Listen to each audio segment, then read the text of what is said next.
Sa mga babiyahe ngayong papalapit na ang Semana Santa, tiyakin na ang kondisyon ng inyong sasakyan. Kaninang madaling araw, isang van ang biglang nagliyab habang bumabiyahe sa EDSA Pasay kaninang madaling araw. Yan ang tinutukan ni Von Aquino.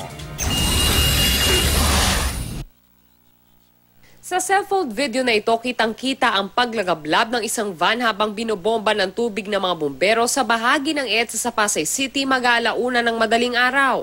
Ayon sa driver ng van, mula Mandaluyong dadalhin sana nila ang kargang construction materials sa Las Piñas.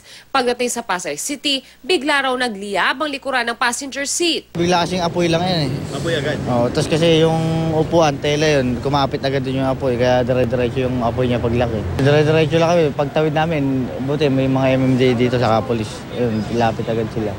Agad tumawag ng bumbero ang mga tauhan ng MMDA habang pinaiwas nila ang mga motorista sa nag-aapoy na van. Agad namang naapulan ng mga bumbero ang apoy. Nung makita namin gumigilid yung sasakyan, tapos bigla nagliyab, tumakbo kami kaagad dito sa site. Naitabi ang umaapoy na van malapit sa MRT station.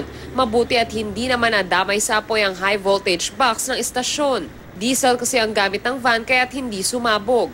Paniwala ng driver, ang baterya ng van ang lumiyab. Sinig mo ba yan bago ka umalis? Oo, kasi nilagyan pa ng tubig yan, saka langis yan eh. Check pa yan eh.